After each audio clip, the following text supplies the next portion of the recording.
नमस्कार, स्वागत है आपका तर्कश में। मैं हूं अमृता राय। आज तर्कश में बात करेंगे मैग्सेसे से amnesty, PUCL human rights journalism समेत 44 पुरस्कारों से नवाजे जा चुके मशहूर पत्रकार पी साईनाथ से। आप उस 5% हाशिए पर रह रहे लोगों की खबरें देने के लिए मशहूर रहे हैं जिन्हें भारतीय मीडिया ने 90 के दशक के बाद भूलना शुरू कर दिया।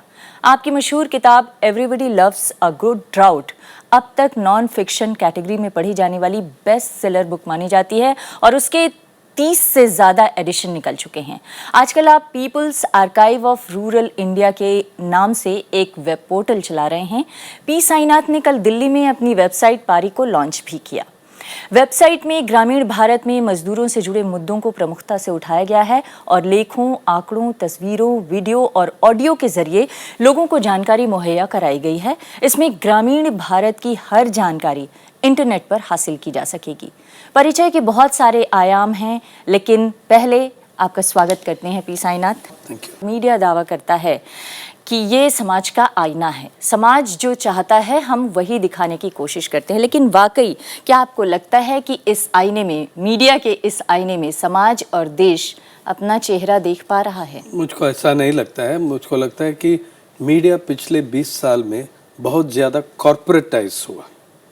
कॉर्पोरेटाइजेशन ऑफ मीडिया में जब उसका अलग वैल्यू सिस्टम है। वैल्यू सिस्टम यह है कि जो जिससे आपको रेवेन्यू निकाल सकते हैं उस पे फोकस करो। तो इतना मतलब जर्नलिज्म का मीनिंग और सोल वो गया। जब कॉर्पोरेटाइजेशन हुआ, जो हम बीट्स पहले कर रहा था वो सब डिसअपियर हो गया। जब मैंने 1980 सितंबर में जर्नलिज्म में आया था, यूनाइटेड न्यूज़ ऑफ इंडिया में, न्यूज़ एजेंसी, हर अखबार में एक लेबर करस्पॉन्डेंट था। आज दिखाइए कहाँ लेबर करस्पॉन्डेंट, एक्सटिंक्ट हो गया। कोई भी न्यूज़पेपर में, बड़ा न्यूज़पेपर में लेबर करस्पॉन्डेंट, वो एम्प्लॉयमेंट को नहीं देखते हैं। अनएम्प्लॉयमेंट का बीट पे कोई है नहीं। हमारा लेबर एम्प्लॉयमेंट एक्सचेंजेस में भारत में 400 लाख जन रजिस्टर कर चुका है। कौन कवर कर रहे हैं उसका? 40 मिलियन रजिस्टर्ड है। तो आखिर क्या वजह है कि मास रियलिटी से मास मीडिया दूर हो रहा है? क्या वजह है? देखिए, जब मीडिया को रेवेन्यू स्ट्रीम तक आप रिड्यूस करते हैं, जैसे वही होता है कॉर्पोरेटाइजेशन में। मैं समझता हूँ कि एक अखबार, एक टेलीविजन चैनल, जर्नलिज्म, पत्रकारिता, it is a society in conversation with itself. वही अच्छा जर्नलिज्म है। अच्छा पत्रकारिता यह है कि जो न्यूज़पेपर एक समाज अपने आप खुद अंदर डिस्कशन कर रहा है, डिबेट कर रहा है, ये दिस इज गुड जर्नलिज्म। जो मैंने शुरुआत में कहा कि क्या समाज उस मीडिया के आईने में अपना चेहरा देख पा रहा है? करेक्ट।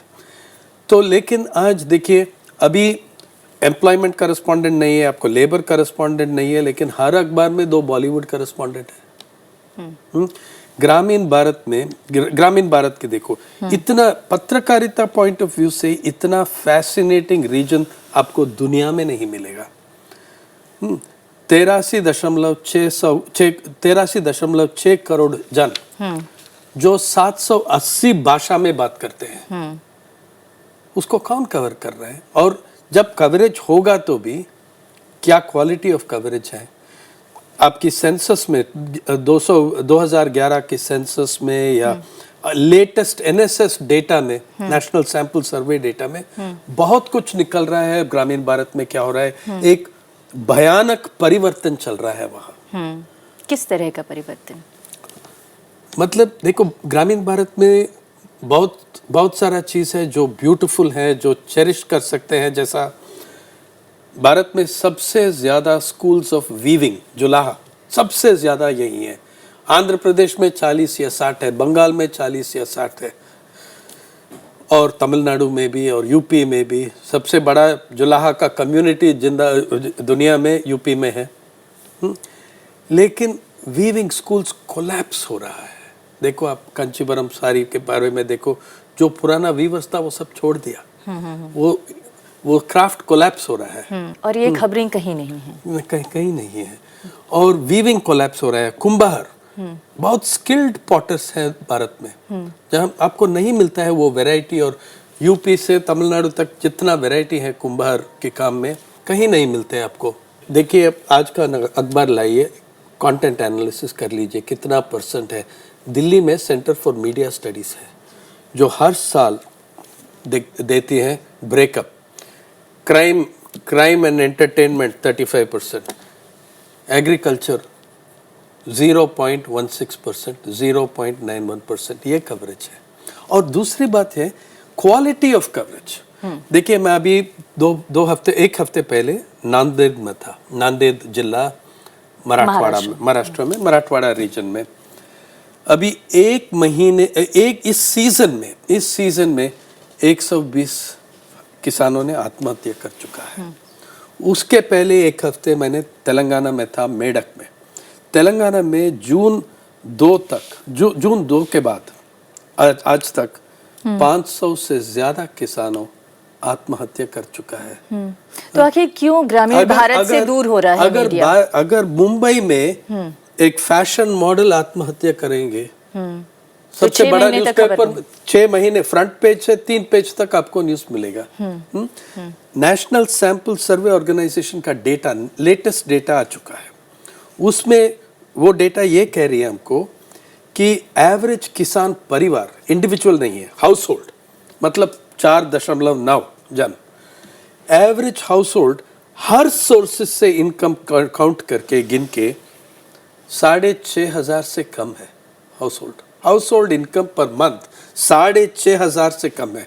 और आधा से ज्यादा किसानों परिवार देश में बुरी तरह से फंसा है कर्जा में, इंडेटेडनेस में। मैं फिर वही सवाल करती हूँ कि ये स्थिति है और आप जैसे कुछ चुनिंदा लोग हैं जो इन खबरों को किसी न किसी तरीके से सामने लाते रहे हैं, लेकिन अब ऐसा लगता है कि आपका भी अगर ये खबरें जाननी है तो आपका पोर्टल ही पढ़ना पड़ेगा। लेकिन ये दूरी बढ़ क्यों रही है? मेरा सवाल फिर से है कि ग्रामीण भारत से मीडिया की दूरी आखिर बढ़ने की वजह क्या देखते हैं? क्यों ऐसा हो रहा है? क्योंकि मीडिया में तो विस्तार हो रहा है। आप देखिए, मीडिया के माध्यम भी बढ़ रहे हैं, अब सोशल मीडिया भी उस माध्यम में जुड़ चुका है, आपने इंटरनेट पोर्टल लॉन्च किया वो भी उसमें जुड़ चुका है। बावजूद इसके आखिर क्यों सिमट रही है खबरें? भारत का मीडिया में एक हिस्टोरिकल पैराडॉक्स है। जब 1890s 1900 में एक छोटा सा मीडिया, बाल गंगाधर तिलक, एक गांधी, एक छोटा सा मीडिया एक बहुत बड़ा सोशल फंक्शन फुलफिल किया। आज 2015 में एक जायंट मीडिया एक बहुत नैरो सोशल फंक्शन परफॉर्म करती है। ये है हमारा हिस्टोरिकल पैराडॉक्स मीडिया का। 1973 में आप 1 क्विंटल कॉटन बेच के 15 ग्राम सोना खरीद सकते हैं। इसलिए 1973 आप गोल्ड प्राइसेस चेक कर लीजिए, कॉटन का प्राइसेस चेक कर लीजिए। 1 क्विंटल कॉटन बेच के आपको 15 ग्राम तक सोना मिल सकते हैं। आज 8 क्विंटल कॉटन बेच के 10 ग्राम मिलते हैं। इतना बदल गया उनके जीवन ये 30 साल में। ये एक्सीडेंटली नहीं हुआ, नेचर और कैलामिटी की बात नहीं है, मॉनसून की बात नहीं है, ये हमारा आर्थिक नीति की बात है। जो आर्थिक नीति इस समाज ने अडॉप्ट किया 1991 से 1991 से, उससे बहुत असर पड़ा किसान लोग पे ऊपर, मजदूर लोग के ऊपर। और पिछले 10 साल में सेंसस आपको दिखाती हैं सबसे बड़ा माइग्रेशन हो चुका है। 10 साल में या 100 साल में? 10 साल में, पिछले इंडिपेंडेंस से आज तक सबसे ज्यादा माइग्रेशन हुआ 2001 और 2011 में। आपकी इस बात को अगर समझें तो आप ये कह रहे हैं कि नगरीकरण बढ़ रहा है, शहरीकरण बढ़ रहा है। सेंसस में भी वही दिखा जी, है। लेकिन क्या इस शहरीकरण की तरफ भी मीडिया का वास्तविक ध्यान जा पा रहा है? क्योंकि आप कह रहे हैं कि ग्रामीण इलाकों तक तो मीडिया नहीं पहुंचा है, लेकिन जो शहरी समस्याएं भी बढ़ रही हैं, क्या उधर भी मीडिया ने उस गंभीरता से देखा है जिस गंभीरता से देखने की जरूरत है? नहीं, शहर में जो वो कवर करता है एक पर्टिकुलर क्लास और एलिट को कवर करता है। जी। आप देखिए, जनरल इंटरेस्ट न्यूज़पेपर में भी 10-12 बिजनेस रिपोर्टर होगा। एक तो मर्चेंट बैंकिंग कवर करते हैं, एक फ्यूचर्स कवर करते हैं, एक स्टॉक शेयर बाजार को, सट्टा बाजार को कवर करते हैं, कितना करस्पॉन्डेंट है गरीबी कवर करने के लिए, कितना करस्पॉन्डेंट है खेती बाड़ी कवर करने के लिए। दिल्ली में जो आप लोग कहते हैं एग्रीकल्चर करस्पॉन्डेंट, वो एग्रीकल्चर कवर नहीं कवर करते हैं, एग्रीकल्चर मिनिस्ट्री को कवर करते हैं और पर्टिकुलर एग्रीकल्चर मंत्री को कवर करते हैं। जी, एक आपका फेमस कोट में पढ़ रही थी, if the Indian press was covering the top 5%, I should cover the bottom 5%।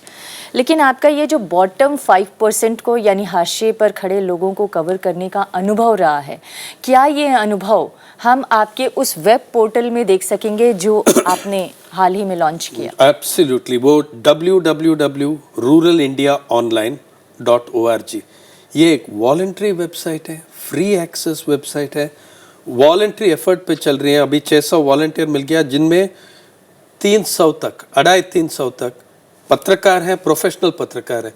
हमारे पास क्यों आ रहा है? इसलिए कि उनकी चैनल और उनके अखबार में वो जो स्टोरीज करना चाहते हैं वो नहीं कर सकते।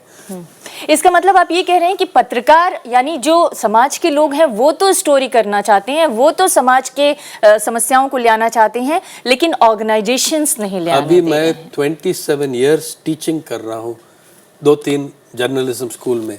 मैं समझता हूँ कि आज भी नौजवान लोग में, नौजवान पत्रकार में बहुत आइडियलिज्म है, और इस प्रोफेशन के आते हैं वो आइडियलिज्म के साथ। इसका मतलब आप ये कह रहे हैं कि अगर रियल जर्नलिज्म करना है तो फिर उसका माध्यम अब जो परंपरागत मीडिया है वो नहीं रह गया है, अब मीडिया के नए माध्यमों की तलाश करनी पड़ेगी। प्रॉब्लम यह है कि मेन स्ट्रीम मीडिया में वो जगह जो था वो कम हो गया, अभी भी है लेकिन श्रिंक हो गया।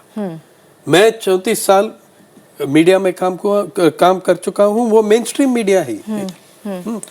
लेकिन 1980 से मैं देख रहा हूँ वो स्पेस कम हो रहा है।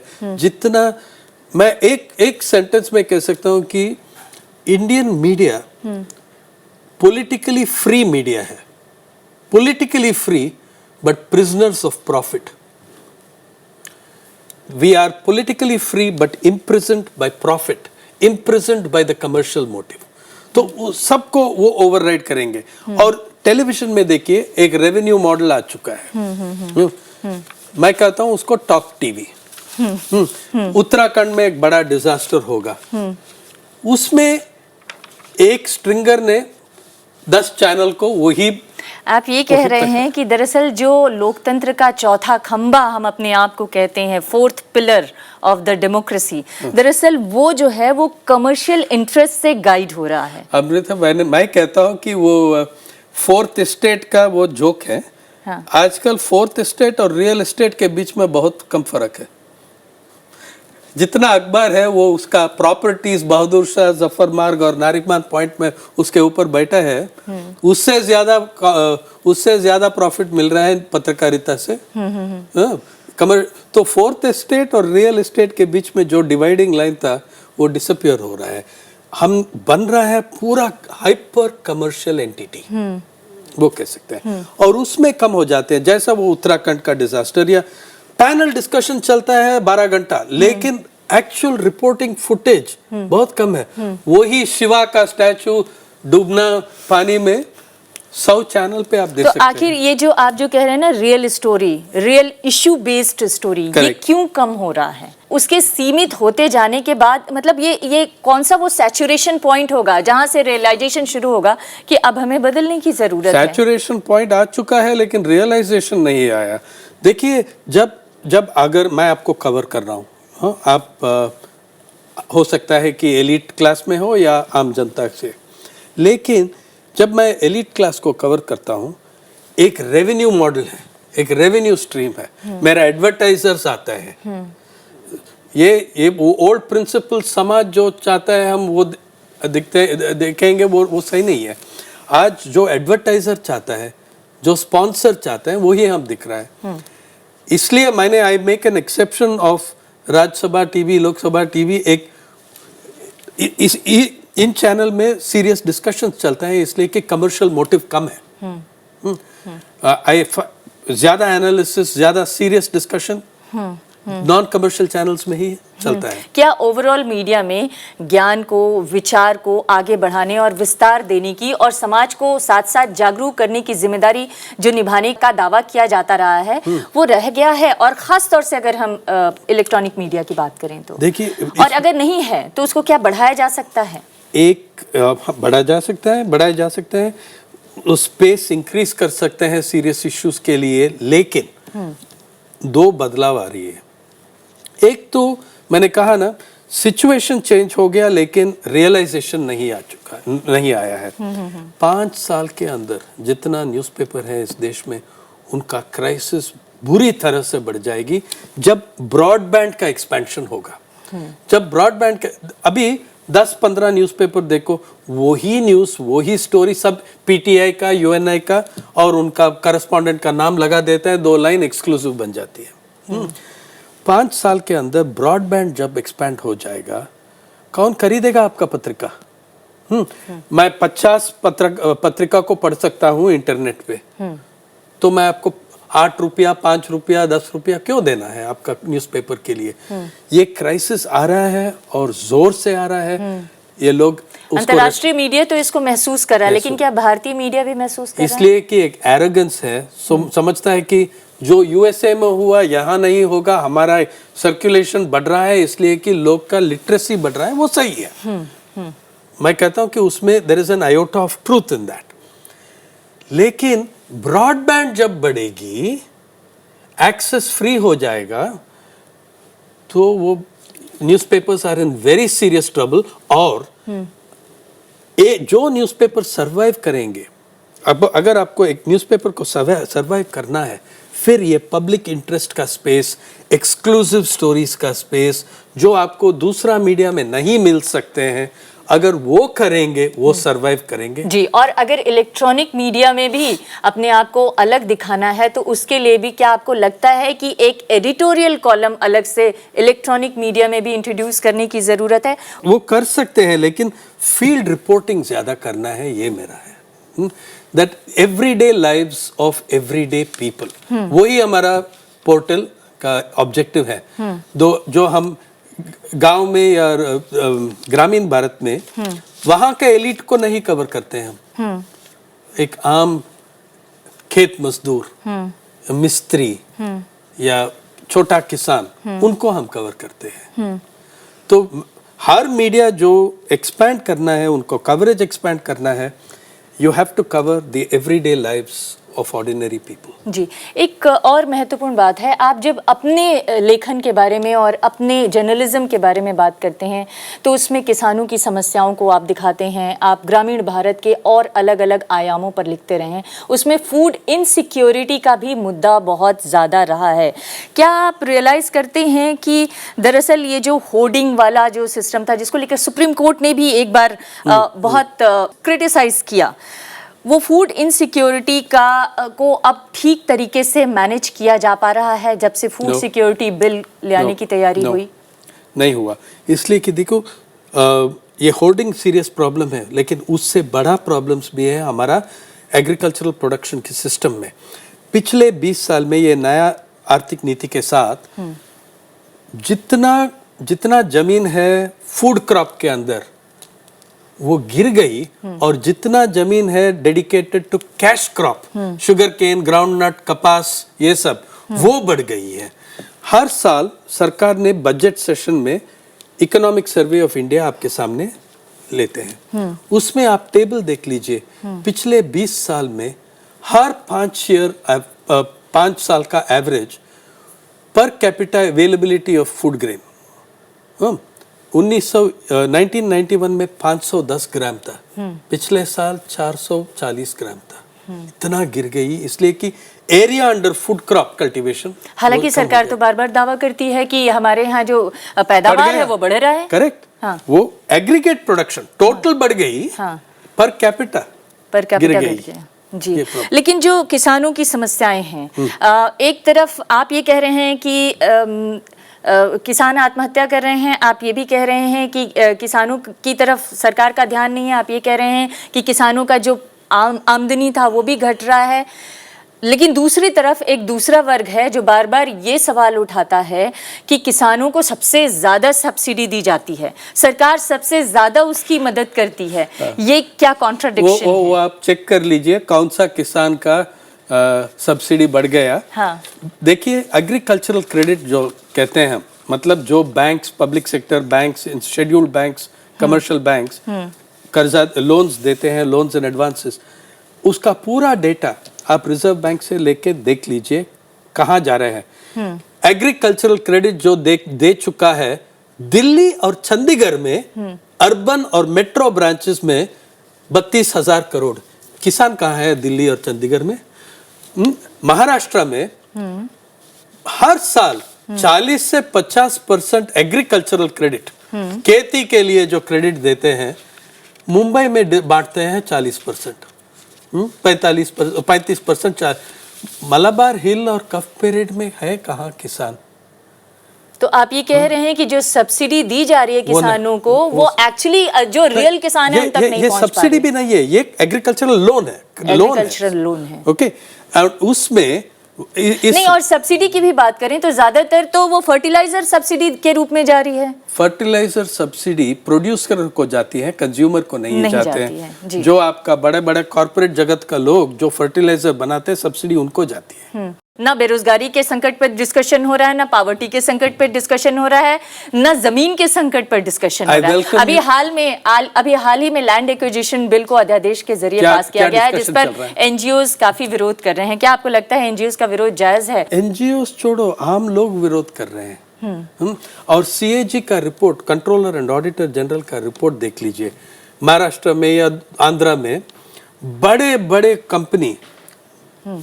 कंपनी ये SEZ के लिए जमीन लेके किसानों को डिस्प्लेस कर, विस्थापित करके सैकड़ों एकड़ लेके, एक तो कुछ किया नहीं उस जमीन पे, दूसरा रेंट पे दिया बाहर, तीसरा बैंक से मॉर्टगेज करके 2000 करोड़ का लोन लिया। ये रैकेटियरिंग है। मैं आपका घर लेके उस पे रेंट पे देता हूँ, यही हम करना है उन लोगों को। तो विरोधी क्यों नहीं होगा उसके खिलाफ? तो ये लैंड एक्विजिशन बिल नहीं है, ये लैंड ग्रैब बिल है। आप हाशिए पर लोगों के बारे में बात करते हैं। आजकल सेंसस के जरिए सरकारें बार बार ये दावा कर रही हैं कि हमारे देश में गरीबी घट रही है। अब पहले 22 करोड़ गरीब थे और अब जो है केवल 19 करोड़ गरीब रह गए हैं। लेकिन गरीबी को तय करने के जो पैमाने हैं, क्या वो सही तरीके से काम कर रहे हैं? भारत सरकार 4 साल के अंदर 3 कमीशन लगा दिया रूरल पॉवर्टी के ऊपर। पहले, और उस कमीशन में मैं भी एक मेंबर था, दूसरा कमीशन में। पहला अर्जुन सेन गुप्ता कमीशन 2007 में रिपोर्ट दिया। सबसे पहला पेज में लिखा है भारत में 83 करोड़ जन, उनका डेली एक्सपेंडिचर 20 रुपया से कम है। तो प्रधानमंत्री को उस समय बहुत नाराज हो गया, ऐसा एक रिपोर्ट दिया अर्जुन सेन गुप्ता साहब। दूसरा कमेटी लगा दिया NC सक्सेना कमीशन, उसमें मैं भी मेंबर था, और वो 52% कहा। फिर सुरेश तेंदुलकर साहब को लाया जो 42% किया। ये सब पेपर पे चेंज है। और रंगराजन साहब आया, 27 करोड़ से 36 करोड़ तक एक दिन में पेन से पेपर पे कर दिया उसने पॉवर्टी लाइन। ये पॉवर्टी लाइन में क्या मतलब है? ह्यूमन डेवलपमेंट को देख लीजिए, इतना स्लो है आपका प्रोग्रेस। भारत है बिलियनर्स लिस्ट में, अरबपति, ग्लोबल अरबपति लिस्ट में 4 नंबर है, लेकिन ह्यूमन डेवलपमेंट की लिस्ट में 134 जी। और इसलिए मैं कह रहा हूं कि हम ये इश्यूज, मीडिया ये इश्यूज नहीं कवर कर रहे हैं, इसलिए हमारा पोर्टल। तो आपका पोर्टल के अलावा, क्या मैं मानती हूं कि आपका पोर्टल एक बेहतरीन पोर्टल हो सकता है, लेकिन क्या मीडिया में डाइवर्सिटी लाने की जरूरत नहीं है और उसको डाइवर्स बनाने की जरूरत नहीं है? सिर्फ एक वो वेब पोर्टल से तो पूरे देश का पेट नहीं भर सकता, खबरों की और जानकारी की भूख नहीं खत्म हो सकती है। तो जो खबरों की भूख है उसको मिटाने के लिए और किस तरह की डाइवर्सिटी लाने की जरूरत है? लेकिन हमारा Our existence is an effort at diversity, इसलिए कि मीडिया का ओनरशिप कंसंट्रेशन इतना हो रहा है। 4-5 आदमी है जो अभी पूरा देश का मीडिया 80% वही कंट्रोल कर रहा है।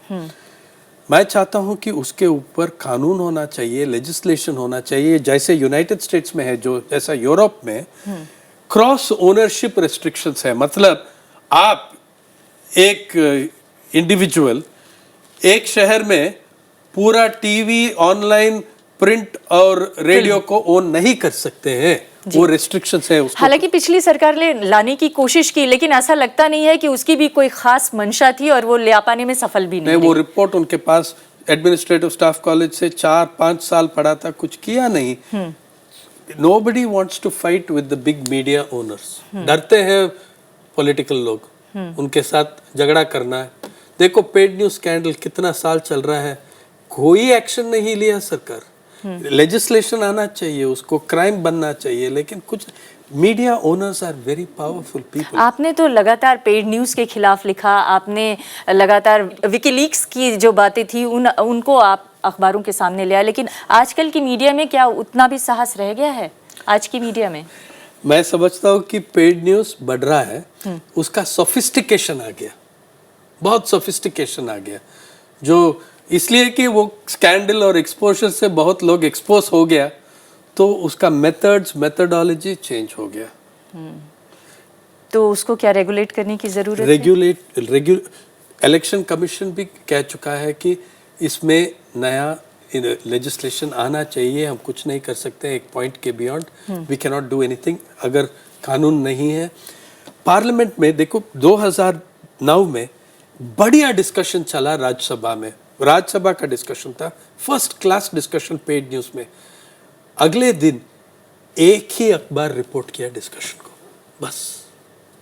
तो इतना पावर है, ब्लैकआउट पावर है इनके मीडिया के पास। मीडिया मोनोपोली के खिलाफ लेजिस्लेशन आना ही चाहिए, और आप नहीं तो इस डाइवर्सिटी का प्रॉब्लम आप टैकल नहीं कर सकते। आज आपके साथ इस चर्चा को यहीं पर मुझे ख़त्म करना पड़ेगा। आपने इम्पॉर्टेंट बात कही कि मीडिया मोनोपोली के खिलाफ एक रेगुलेशन बहुत ज़रूरी है, और आप ये भी इशारा कर रहे हैं कि कैसे पेड न्यूज़ का तरीका बदल रहा है। ऐसा नहीं है कि पेड न्यूज़ ख़त्म हो गया है, पेड न्यूज़ का तरीका बदलने लगा है, और डाइवर्सिटी तो आएगी क्योंकि उसको रोका नहीं जा सकता है। वो एक सतत प्रक्रिया है, निरंतरता हमेशा हर चीज़ में रहती है, इसलिए डाइवर्सिटी भी आएगी। समझने की ज़रूरत ये है कि जो मीडिया में काम कर रहे लोग हैं वो अपने आप को समाज के सरोकारों से कैसे जोड़कर रखें, और इन तमाम जो विस्तार के माध्यम है मीडिया के, उनके साथ कैसे जुड़ के रहें। बहुत बहुत धन्यवाद हमारे साथ इस चर्चा में शामिल होने के लिए। तो ये था आज का तर्कश।